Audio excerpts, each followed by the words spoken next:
ማክበር ይቻላል፣ ግን ስራ እየሰራ ነው። እንኳን ሌላ የማርያም ቀን ስታከብረው የተራበ እያበላህ የተጠማ እየጠጣህ እየቆፈርክ እያጨድክ የጻድቃን መታሰቢያ ለዘላለም ይኖራል በተባለው መሰረት በእነሱ ስም በመስጠት ደግ ስራ በማድረግ እስረኛን በመጠየቅ እንጂ ግብፅ እንደነገረህ እጅን አጣጥፈህ መና ከሰማይ ይወርዳል ብትል አሜሪካን ለመድረስ እኛ አፍሪካውያን 200 ሚሊዮን ዓመት ያስፈልገን። የወደቀ የከሰረ ህዝብ ነው። የኤሌክትሪክ መኪና ሰርተው መጽሐፍ ቅዱስ ለኛ ያሸክመውን ዛሬ ጴንጤው ባሰ። አዲስ አበባ ብታዩዋሉ የመንግስት ቦታን በሙሉ የህዝብ ንብረት የሸዋ መሬት የኛል ወስዶ በቃ ፎቅ ሰርቶላቸው አብይ ጠቅላላ ይሸኑበታል በሰው ያንን በቃ ትልቅ ግኝት ያገኘ መስሎት ይህን ነጭ የጻፈውን መጽሐፍ ቅዱስ 66 ይዞ በቃ ዝም ብሎ ኢየሱስ ያድናል ይራመዳለው በኢየሱስ ግን ቁርጠት እንኳን ከቁርጠት መነሳት የማይድን ፈሳም ቅሳና አስረግጬ ነው ነገር ውሸት ነው። አሁን ኦርቶዶክስ በቃ ተዛመመች፣ ታቦቷ ልነሳለች። ይሄ የትግሬዎች ቢዝነስ ነው። የትግሬ ቄሶች ምን ያደርጋሉ? ትልቅ ሰፊ መሬት አጥረው ትልቅ ቢዝነስ ውሃ ሊሸጡልህ ሲፈልጉ ታቦቷ አልሄድም ይላል። በቃ መንቀሳቀስ አልቻለም ይላል። ከዚያ በኋላስ ሆይንና ህዝቡን ይቀሰቅሳሉ። የደደብ ህዝብ ደግሞ አብሯቸው ይቆማል። ከዚያ በኋላ ድንግል ማርያም ብሎ ትልቅ ቤተክርስቲያን ከፍተው ቁጭ ያን ያየ ደግሞ እስላም ደግሞ በቃ መተንፈሻ አጣል ብሎ ሄዶ ያጥራል። 3000 ካሬ ሜትር ጋጀራ ይዘወጣል። ስልጤው ምን ኦርቶዶክስ ጃት ሰርቶ የለ ምናም ኢትዮጵያ ውስጥ አሁን በዚህች ጠባብ መሬት አሊ አብዶ እኮ አዲስ አበባ ውስጥ 44 መስጊድ ነው በአንድ ጊዜ ማንም አልጠየቀው። አሁን እነዚያ መስጊዶች መፍረስ አለባቸው። እኔ ከንቲባውን በሙሉ ነው ማፈርሳቸው ያለ መንግስት እቅድ። ገና ከንቲባው ነው ሰላም ስለሆነ በቃ አዲስ አበባ ያሉ ቤተክርስቲያኖች ስላየ ብቻ 44 መስጊድ። አሁን አንዳንድ መስጊዶች ቁራ ሞራ ብቻ ነው አሉ። ምርጥ የሆነ ህንጻ ሰርተዋል ይላል። እነማን ረዱ? አረብ ሀገሮች። ምን ማድረግ? የሸሪዓ ህግ ለማምጣት ክርስቲያኑን ለመጨፍለቅ፣ ጴንጤውን ለመጨፍለቅ፣ ካቶሊኩን ለመጨፍለቅ፣ ሌሎችን ለመጨፍለቅ። አየህ፣ ይሄ እኮ ነው ፖለቲካ ነው ያደረጉት። አረብ በፍጹም አሜሪካን ወራለሁ እኮ እያለ እስልምና በመውረር ነው የሚያምኑ ባይዘው። አሁን የኢትዮጵያ እስላምን አይተኛለን ቢወረና ኢትዮጵያ በሙሉ እስላም ቢሆን ይፈልጋል። ግን ድንቁርና ነው።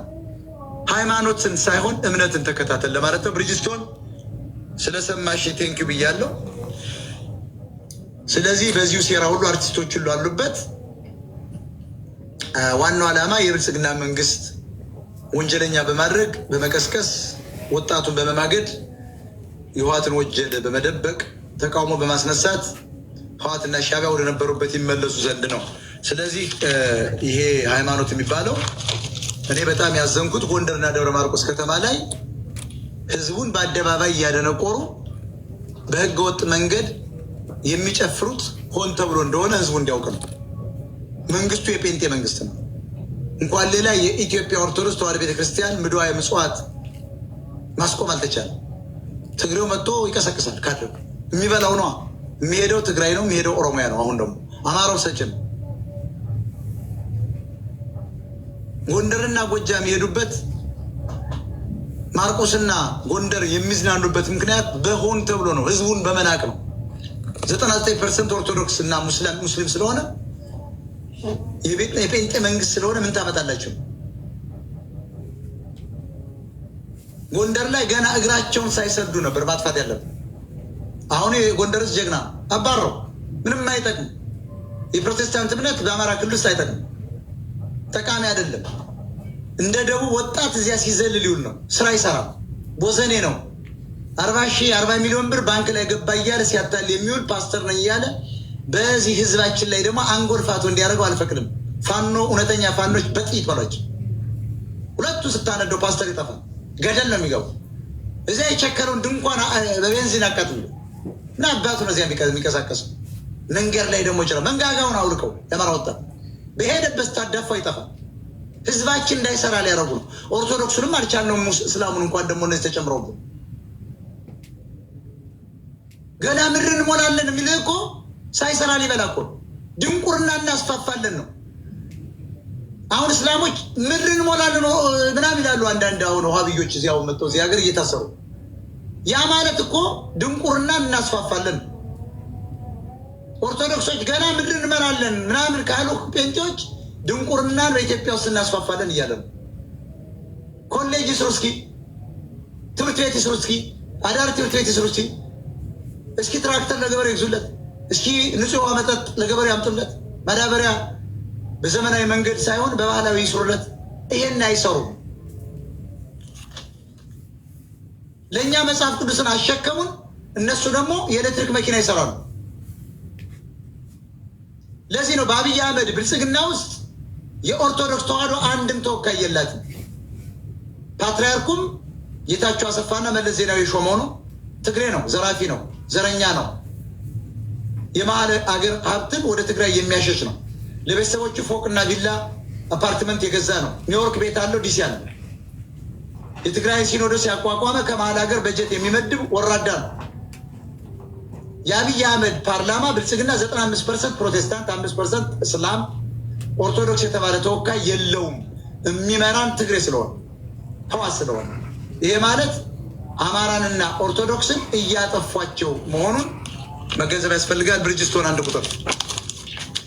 ቁጥር ሪፖርት የተደረገብኝ ስለሆነ አንድ ቁጥር ብርጅስቶን ዋናዋ ፖለቲካ ሲደርስ ተንጠርጥራችሁ 500 ሰዎች ደረሳችሁ። ዋናዋ ፖለቲካ ነቻ እየዘለልክ ፕሮቴስታንቱ ምን እየወጣ እየጠፋ ነው። ሀቅሯ የምናገረው ማላገጥ አይቻልም። ብርጅስቶን ሰላም ወጣ መስመሩ አንቺ ነው። አጠራ አድርገሽ ዘግተን እንወጣለን። ከዚህ ጉንዳን ህዝብ ጋር ብዙም አንቆይ። ቃጤ ከተሳዳቢው ጋር ነው። እሺ አይ ብዙ አልቆይም። ይሄ የአዶናይ የሽብር ፕሮግራም ወይም ያለውን ቡድን ለመቀየር የሄደበት መንገድ ያው ልደቱ አያሌው ከጀርባ እንዳለ በውጭ ሀገር ያሉት የላኩት ከዛ ግሩፕ የተላከ ሰው መሆኑንና ቴዲ አፍሮና ሚስቱ አምለሰት ሙጬ እና የጀነራል ተፈራ ማሞ ውሽማ አለችበት። አሁን እሷ የሻዕቢያ ሰላይ ናት። አዲስ አበባ ቁጭ ብላ አዲስ አበባ በሰላም ልጆቿን እያስተማረች ብልጽግናን ለመጣል ምክንያቱም ባሏም ተናግሯል።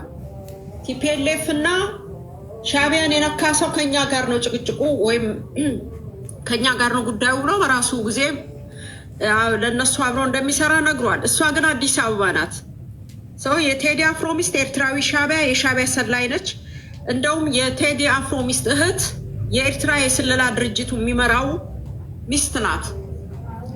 ኢቢኤስ የሚባለው አሁን ይህንን ሶዶሙን ምኑን የሚያግበሰብሰው ሚዲያ የሻዕቢያ ነው፣ የቲፒኤልኤፍ ነው፣ የአድዋዎችና የኤርትራ ሻዕቢያዎች ነው። እና አሁን የተፈራ ማሞ ሚስት እንድትናገር ነው። ሌላው ወደ ማን ነው ነአምን ዘለቀ የነአምን ዘለቀ አባትና እናት ኤርትራዊና ኦሮሞዎች ናቸው። ነአምን ዘለቀ በብልጽግና በጣም በብዙ ሚሊዮን ብር ተቀብሏል። አሁን ብልጽግናን የሚቃወመው ገንዘብ ጨምርልኝ ነው። አብይን ገንዘብ ትንሽ ነው የሰጠህን ነው፣ ለዛ ነው የሚቃወመው። ሀቢባንም እንዳትረሽ። ሀቢባ የምትባል ብዙ ሺህ ሰው የምትይዝ ኢትዮጵያ ውስጥ ትመላለሳለች። ፋክቱ እሱ ነው። ወጣቶችን እዚያ በውስጥ መስመር የምታገኝ ናት። የህዋት ክንፍ እንደሆነች ታውቂያለሽ? አዎ እሱ ነው ራሱ ትግሬዎች ያመጧት። አየሽ፣ ትግሬ ህዋቶች ማለት ነው።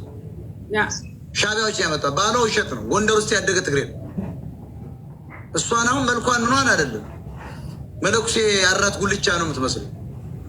የመለኩሴ ሰገራ ነው የምትመስለዋል።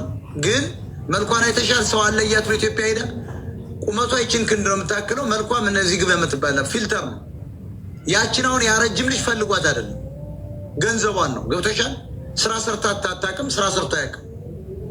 ገብቶሻል? አሁን ይቺ አለችበት ዱባይ ያሉ እነ መሲ ቁልቋል አውቅሻቸው፣ እነ ሚኪ ተውራሪ፣ ይሄ ሁሉ ወጣቱን የሚያደራጅ ነው። አይገባውም። ብልጽግና ራሱ አልገባው። መንሱር ጀማል እዚያ ድረስ እንደሚሄድ ታውቂያለሽ? ዱባይ ድረስ። ይሄ ሁሉ ሰንሰለት አለው። ጌም ተጫዋቹ ምናምን የምትይው ቀጥይ። እንደውም አሁን ኢትዮጵያ ናት ቤት የሆነ እጣ አውጥቻለሁ ብላ ኢትዮጵያ እጣ ለማውጣት ሄዳለች። ሀቢባ ተብዬዋ ማይም ረሷት። ማናት? ሮማን ተሰማ ረሷት። ከወያኔ ጋር ነው የምትሰራው። የሚገርምሽ ቀጥይ። አዎ ሮማን እንደውም እኮ አልጋ ላይ የሚያጫውታት ተጋሩ ነው። እቃው በጣም ቆንጆ ነው እያለች ለእሱ እቃ አድቮኬት እየሰራች ነው የምችለው እሱን ስለሆነ የሰውየውን እቃ እና እንዴት እህቷ ራሱ እህቷ የሮማን ተሰማህት የመለስ ዜናዊ አድናቂ ነች። አያውቅም። አብይ ጅል ነው። ይሄ ኦሮሞዎች እኮ ምርኮኞች ናቸው። ምንም አያውቁም። መሀይም ነው ብልጽግና። የመንደር የዝም ብሎ የስብስብ ይሄ ከጎዳና ላይ ተለቃቅሞ የመጣ እኮ ነው ብልጽግና። ምንም እውቀት ያለው የለም። እነዚህ ሁሉ እንቁላሎች ናቸው፣ ሴሎች ናቸው። የጴንጤ ቸርች በሙሉ ብትሄጅ የዋት አባል ይሄ መሪው ቀጥይ። አዎ ቅድም አንስተዋል። ያ ለምሳሌ እንትና አብሮ ነው የሚሰራው ከሰራዊት ፍቅሬ ጋር አብሮ የሚሰራው ሳምሶን ማሞ የሚባል አደገኛ ቲፒኤልኤፍ ከሄደ አየር መተንፈስ አልችልም ብሎ በአፉ የተናገረ ነው። መኖር አልችልም ከሰማይ በታች ከፀሐይ በታች እንደ ቲፒኤልኤፍ ድርጅት የለም ብሏል፣ ወስኗል። በቃ ማንሱ አንዴ ሰብስበውት ስብሰባው ላይ ተነሳ፣ አበደ፣ ትንሽ ወፈፍ አረገው፣ ቁጭ አለ። ምን ሆነ ነው ሲባል እንዴት ሆኖ ቲፒኤልኤፍ ከሄደ ፀሐይ ስትጠልቅም ስትወጣ ማየት አልችልም ብሎ የተናገረ ሰው አሁን ከዚህ ሰውዬ ጀርባ አለ። ይሄንን አድቮኬት ያደርጋል። ከኋላ ሆኖ ነው ግን ያንን ማነው መጋዣውን ወደ ፊት ለፊት ልኮታል።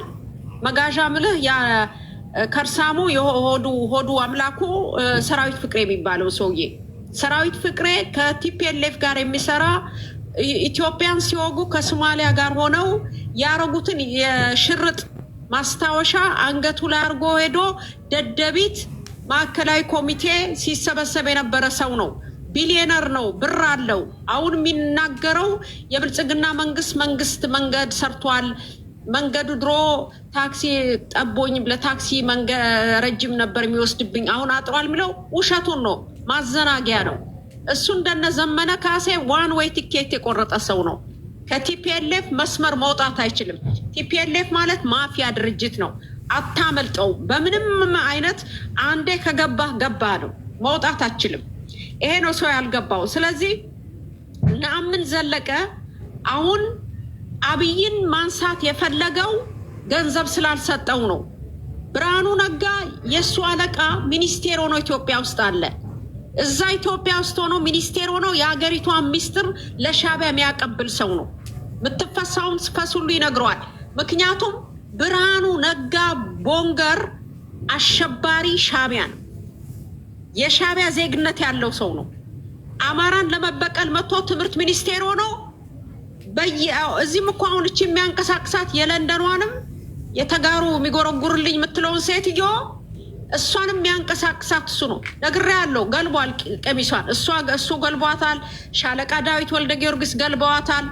የኢሳት ጋር እነዩ ጩፋ በምን እንደሚገናኙ ታውቂያለሽ? በሽፈራው ሽጉጤ በኩል ነው። ሽፈራው ደግሞ አብይ አህመድን አባሮ የዚያኔ ሽፈራው ሽጉጤ ነበር መምረጥ የተፈለገው። አየሽ እና ይሄን አያውቅም።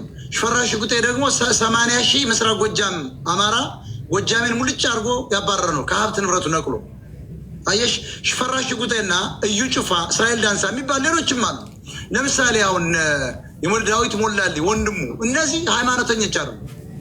ኢንተርቪው እናደርጋለን። እነዚህ ሻዕቢያዎች ናቸው። እርግጠኛው እኛም ነግረሽ ወያኔዎች ናቸው።